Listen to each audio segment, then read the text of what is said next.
अस्सलाम वालेकुम व्यूअर्स, मैं हूं समीना पाशा। उम्मीद है आप लोग खैरियत से होंगे। व्यूअर्स, दो तीन अहम खबरें जिसके ऊपर आपको अपडेट करना है। एक तो जी सलमान सफदर साहब बेचारे मिल के आए हैं डयाला, उसके बाद से अब उन्हें बार बार तस्दीक और तरदीद करनी पड़ रही है। तो एक और उन्होंने तरदीद की है उन खबरों की जो कि इस्तीफ़े के हवाले से चल रही थी कि इमरान खान साहब ने पार्लियामेंटेरियंस को इस्तीफ़े देने का कहा है। इसके ऊपर तफसील आपको बताते हैं। इसके साथ साथ ईरान अमेरिका जंग के हवाले से और मुज़ाकरात के हवाले से क्या लेटेस्ट अपडेट्स हैं उसका जिक्र करेंगे। जो ईरानी एक आप कह लें कि उम्मीदवार थे रजीम चेंज के बाद इक़्तिदार हासिल करने के, उनके साथ बर्लिन में क्या हुआ इसके ऊपर भी आपको तफसीलात बताएंगे। काफ़ी कुछ है इस व्लॉग में। आपसे रिक्वेस्ट है कि चैनल को सब्सक्राइब कर लें अगर अभी तक सब्सक्राइब नहीं किया। तो पहले बात कर लेते हैं कि क्या चल रहा है पाकिस्तान तहरीक इंसाफ में। तो जैसे कि पिछले व्लॉग में मैंने इस पर बात भी की कि सोशल मीडिया पर काफ़ी खबरें चल रही हैं, लेकिन कभी उसकी तरदीद आ जाती है, कभी तस्दीक आ जाती है। लेकिन इब्तदाई तौर पर जो 3-4 बातें सलमान सफदर साहब ने खुद अपने ट्वीट में बताई थी, उसके बाद काफ़ी गैप के बाद कुछ खबरें जो हैं इधर उधर से आ रही हैं और ख़ुद पार्टी के अंदर से ही लीक की जाती हैं और फिर ख़ुद ही उनकी एक तरदीद भी शुरू हो जाती है। लेकिन बहरहाल ये खबर जो इमरान खान साहब के हवाले से चलाई जा रही थी, कल सारा दिन ये सोशल मीडिया पर चलती रही कि इमरान खान साहब ने पार्लियामेंटेरियंस को इस्तीफ़े देने के लिए कह दिया है, उनका हुक्म आ चुका है और सोशल मीडिया पर बाकायदा एक कैंपेन स्टार्ट हो गई और दबाव बढ़ाया जा रहा था पार्लियामेंटेरियंस पर कि इमरान खान साहब के हुक्म के मुताबिक अब आप फ़ौरन मुस्ताफ़ी हो जाएं। ये भी कहा जा रहा था कि जनाब आप डाउट्स क्रिएट कर रहे हैं कि जी ये हुक्म जो है वो गैर वाज़े है और इसके बारे में अभी हतमी फ़ैसला करना होगा वगैरह। लेकिन आपको जो पसंद आते हैं अहकामात उस पर आप फ़ौरन अमल कर लेते हैं, जिसमें आपको कोई अपनी सहूलत और आसानी नज़र आती है। लेकिन जहाँ आपको कोई तकलीफ़ और परेशानी नज़र आती है वहाँ पर आप कहते हैं कि मुबहम ऐलान है, मुबहम हुक्म है और आप उसको मशकूक बना देते हैं। तो सोशल मीडिया की तरफ से बज़ाहिर यही सेंटिमेंट थे कि बस इस्तीफ़े दे दें। अब ज़ाहिर है पीटीआई की जो सियासी क़यादत है वो इस चीज़ को नोटिस भी कर रही है कि इस वक्त वर्कर्स का गुस्सा उन पर बहुत ज़्यादा है और वर्कर्स को ये बात बिल्कुल अच्छी नहीं लग रही कि इमरान खान तो अंदर कैद तन्हाई में हों, तकलीफ़ में हों, उनको बुनियादी सहूलियात ना हों, उनको इलाज की ज़रूरत है और उनको इलाज ना मिले, उन्हें हॉस्पिटल ना ले जाया जाए, उन्हें दवाई के लिए तरसाया जाए और क़यादत जब बाहर उन्हें बड़ी बड़ी गाड़ियों में उतरती, इधर उधर जाती, शाहाना जो महफ़िलें हैं वो अटेंड करती नज़र आती है तो उन्हें तकलीफ़ होती है और वो कहते हैं भाई इनको भी उतारो मसनद से, ये भी इस्तीफ़े दें, ये भी कोई जो है वो बाहर निकलें। और जब इनको पता होगा कि कोई अब हमारे पास बाकी चीज़ ऐसी बची नहीं जिसको हम बचा रहे हों, ज़ाहिर है जब आप किसी ओहदे पर होते हैं या कोई आप एमएनए हैं, एमपी हैं, तो आप एहतजाज से खौफज़दा रहते हैं कि जनाब कहीं हमें भी ना अहल ना करा दिया जाए, हमें भी कहीं सज़ाओं में इधर उधर फ़ारिग ना करा दिया जाए।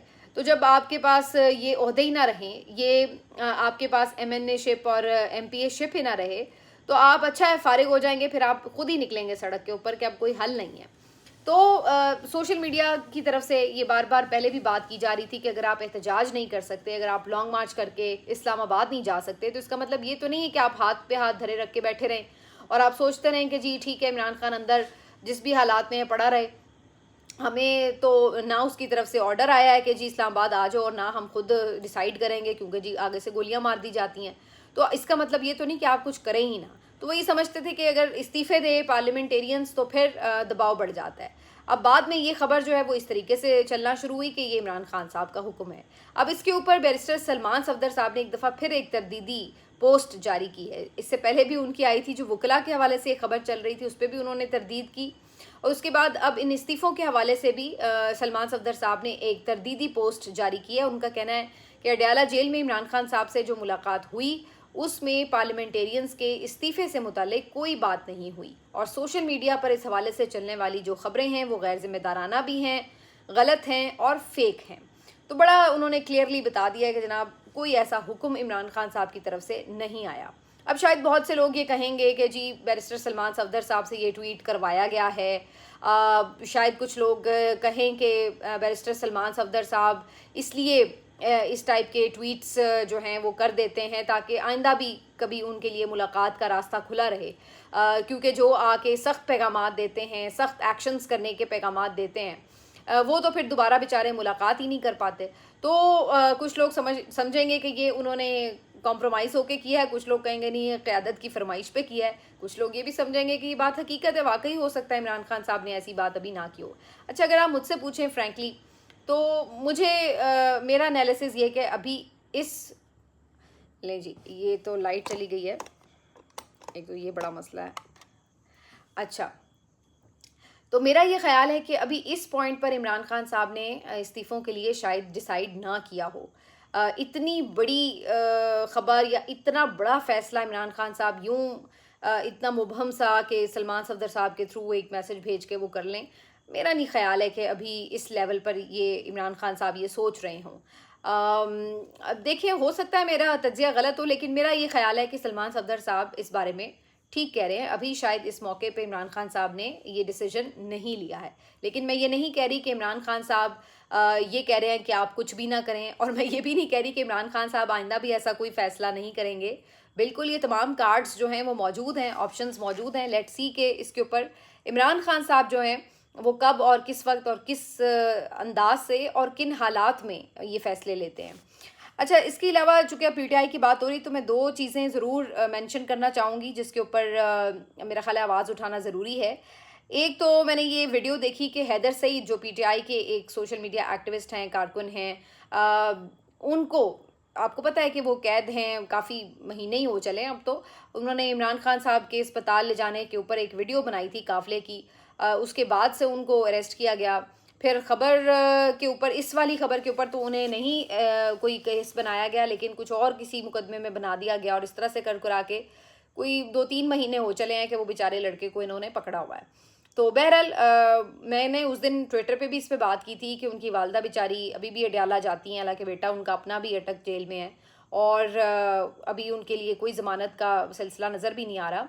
लेकिन कहानी है कि जो हैदर सईद हैं उनको अब कहीं अदालत में पेश किया गया है। मेरा नहीं ख्याल है कि ये आज की बात है, शायद कल या परसों या किसी भी दिन में भी, किसी वक्त जब लास्ट टाइम पेश किया गया उसकी वीडियो थी।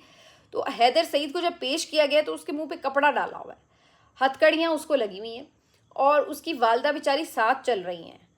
वो अपने बेटे को इसी तरह पकड़ के साथ आहिस्ता आहिस्ता लेके जा रही हैं कमरा अदालत की तरफ। और मैं ये सोचने पे मजबूर थी कि यार ऐसा इस बेचारे ने कौन सा जुर्म कर दिया है, कौन सी कोई दहशत गर्दी कर दी है, क्या इसने कोई एटमी राज अफशा कर दिए हैं, या कोई इसने क्लाशनकोफ लेकर बंदे मार दिए हैं, क्या इसने ऐसा किया है कि जो इसको इस तरह दहशत गर्दों की तरह ट्रीट करके ले जाया जा रहा है, और वो भी उसकी माँ के सामने। मतलब अगर आपने उस पर कोई, शायद मेरा ख्याल है NCCI ने केस बनाया है किसी पोस्ट का, तो अगर कोई किसी पोस्ट के हवाले से है भी, तो ये कोई इस तरह का ऑफेंस तो नहीं है कि उसके ऊपर आप जो है मुंह पे कपड़ा डाल के और यूं हथकड़ियों में जकड़ के और इस तरीके से लेके जा रहे हो, ह्यूमिलिएट करके। तो ये अब एक अजीब न्यू नॉर्मल है, जैसे मैंने कहा कि जिस तरह मर्जी, मतलब पीटीआई के लोग तो यहाँ पे सबने माले गनीमत समझ लिया ना, जो जेलों में आ गए, इनके साथ तो जो मर्जी कर लो। सबको पता है कि इनके साथ जो भी आप जुल्म कर लें, बदतमीजी कर लें, तज़हीक कर लें, इन ह्यूमन तरीके से ट्रीट करें, कौन सा किसी ने कोई पूछना है, बल्कि सबने शाबाश देनी है। तो ये इन बेचारे कारकुनों का अब ये हाल हो चुका है। इसी तरह मुझे पता चला, ये सनम जावेद साहिबा की एक मैंने चिट देखी सोशल मीडिया के ऊपर, जिन्होंने अपने वालिद का नाम लिखी है। उसमें वो बेचारी बता रही हैं कि उन्हें आंखों का इशू हो रहा है। ये वैसे फलक ने भी उस दिन पेशी पे बात की थी, और उन्हें कहा गया कि जी डॉक्टर साहब आएंगे तो वो आपको चेक करेंगे। फिर दिन वो गुजर गया, तो फिर भी उन्होंने कहा कि भाई डॉक्टर ने आके चेकअप नहीं किया। तो उन्होंने कहा जी उस दिन वो आए ही नहीं थे, आप 2 हफ्तों के बाद आएंगे तो तब चेकअप करेंगे। अब आंख वगैरह का ज़ाहिर एक सेंसिटिव इशू होता है, लेकिन जानबूझकर इस तरह की चीज़ों में जो है वो उन्हें अजियत में मुब्तला किया जाता है, जानबूझकर उनको तंग किया जाता है। और अब ये फलक जावेद ने अपने वालिद को लिखा हुआ था कि इस हवाले से ज़ाहिर लॉयर्स को परसू करें कि वो डॉक्टर का कोई रिक्वेस्ट करें अदालत से कि भाई डॉक्टर्स तो कम अज़ कम प्रोवाइड करें। तो कहने का मेरा मकसद ये था कि सिर्फ यहाँ तक बस नहीं है कि चलो भाई अगर आपने पकड़ लिया है, जेलों में डाल दिया है, पेशियाँ भी हो रही हैं या नहीं हो रही, केस लग रहे हैं, रिलीफ नहीं भी मिल रहा, आप कम से कम उनकी कंडीशंस ही सही रखें। मैंने उस दिन भी आपको बताया था, आलिया हमज़ा के बारे में भी यही पता चला कि आलिया हमज़ा को भी मनशियात वाली जो ख़वातीन हैं उनकी जेल में रखा हुआ है, और उनके साथ भी इसी तरह ही है कि सेहत को बिल्कुल उनकी रिस्क पर डाल दिया गया है, जितना वो गंदगी भरा सेल है और जिस तरह के वहाँ पे हालात हैं। तो ये सारी सूरत हाल जो है बड़ी खौफनाक भी है, और इसके बावजूद भी इसके ऊपर कोई अमल दरामद नहीं होता, क्योंकि उल्टा ये तो हो ना कि चलो भाई कोई पूछने वाला हो हुक्मरानों में से कि भाई ये क्या हो रहा है जेलों के अंदर। हालत ये है कि ये लोग तो इस तरह की चीज़ों के ऊपर खुश होते हैं, इनाम और इकराम से नवाजा जाता है कि भाई अच्छा है आपने सियासी मुखालिफिन को टाइट रखा हुआ है। तो ये इस तरह की सिचुएशन है। बहरहाल अल्लाह ताला रहम करे। लेकिन दूसरी तरफ जो है एक ख़बर आपसे ये भी शेयर करनी है। अच्छा, ये जब इन ह्यूमन सॉरी ये जो लाइट गई हुई है तो मुझे ज़रा पढ़ने में भी दिक्कत हुई। तो बात यह है कि जब ये लोग जो इस वक्त हुक्मरान हैं ये समझते हैं कि शायद इन्होंने ही अब हुक्मरान रहना है ज़िंदगी भर और कभी इन पे कोई मुश्किल वक्त नहीं आना या कभी ज़िंदगी दोबारा पलटेगी नहीं, तो पता नहीं ये इस तरह की कोई अपने जहन में चीज़ें बिठा के बैठ गए हैं। लेकिन ये वक्त तो बदलते रहते हैं और फिर ये वही लोग हैं कि जो फिर बाहर नहीं निकलते अवाम में, क्योंकि इनको पता है कि अवाम फिर गम और गुस्से और नफ़रत का इजहार करती है। तो नफ़रत के बीज तो आप खुद बोते हैं। अभी मैं ये एक वीडियो देख रही थी, काफ़ी वायरल है, रज़ा शाह पहलवी की। ये वही हज़रत हैं जो कि इसराइली एजेंट ही आप कह लें हैं, और ये नहा धो के कंगी शंगी वाह के बैठे हुए थे इस इंतज़ार में कि इधर अमेरिका और इसराइल हमला करेगा, इधर पलट कर रजीम चेंज हो जाएगा और मुझे उठा के ला के बिठा दिया जाएगा इक़्तिदार में कि जाओ जाके रूल करो, और मैं अमेरिका और इसराइल की कठपुतली की तरह वहाँ बैठ के सुकून से रूल करूँगा।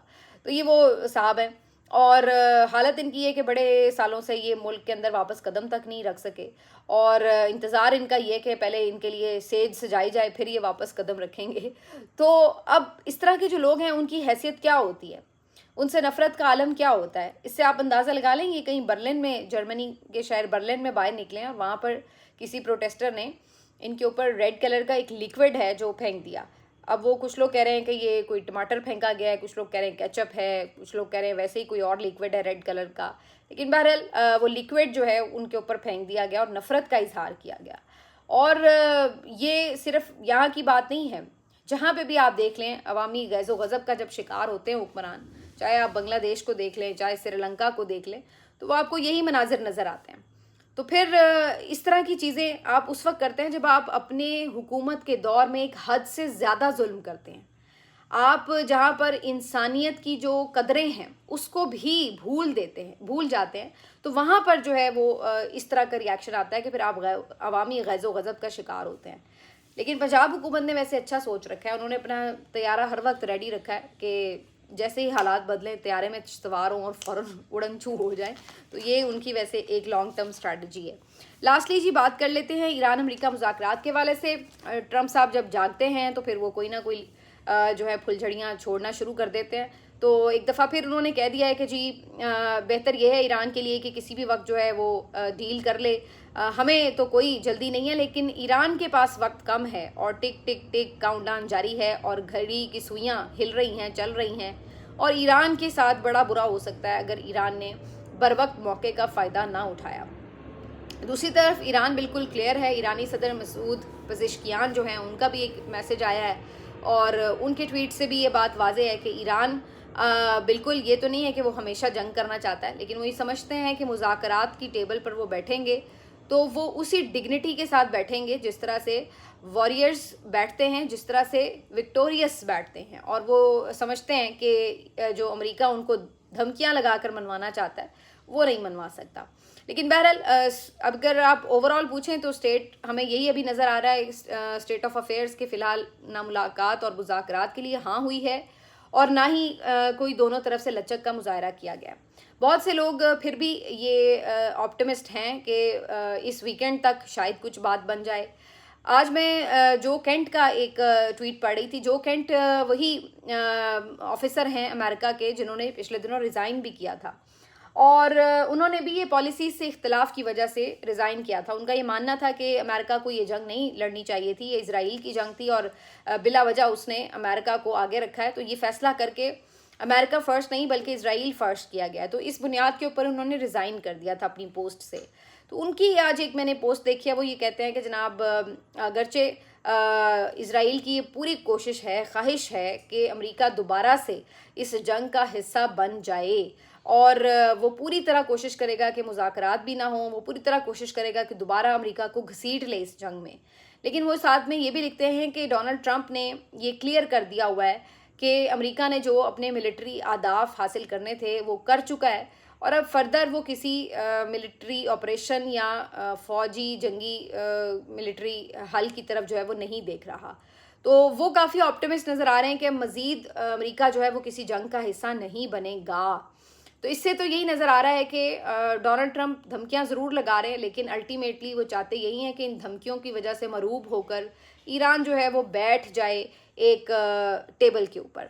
इसके अलावा कुछ इसके इकोनॉमिक पहलू भी हैं, क्योंकि बहुत से लोगों का ये ख्याल है कि डोनाल्ड ट्रंप हर दफ़ा वीकेंड के ऊपर जो है वो इस किस्म की धमकियां लगाते हैं कि जैसे जंग हो रही है, और फिर जैसे ही वीकेंड ख़त्म होता है और वीक डेज स्टार्ट होते हैं, मार्केट खुलती है, तो वो पॉजिटिव स्टेटमेंट्स देते हैं, जैसे एकदम मार्केट जो है वो अच्छा ट्रेड करना शुरू कर देती है। तो जाहिर है उनकी एक एक ट्वीट से, उनके एक एक स्टेटमेंट से फ़र्क पड़ता है मार्केट के ऊपर, और लोग जो हैं वो उसके बेनिफिट्स उठाते हैं। तो पैसा भी इसमें बुरी तरह इन्वॉल्व है जी, पैसे की भी गेम है, और ये सब खेल खेले जा रहे हैं। लेकिन इसमें जो कबाड़ा है वो बेचारे हमारे जैसे मुल्कों का भी हो रहा है, क्योंकि हमारे जो अवाम है वहाँ पे बेचारे इस्लामाबाद, रावलपिंडी के वो जलील हो रहे हैं अलहदा, क्योंकि बार बार उनका जो पूरा कारोबार है वो बंद हुआ पड़ा है, सड़कें बंद हैं, जो उनके साथ ख्वारी हो रही है नाकों के ऊपर, और जो उन्हें अशियाए खुर्दोनोश के लिए तकलीफ़ उठानी पड़ी, वो तमाम चीज़ें जो हैं वो अपनी जगह हैं।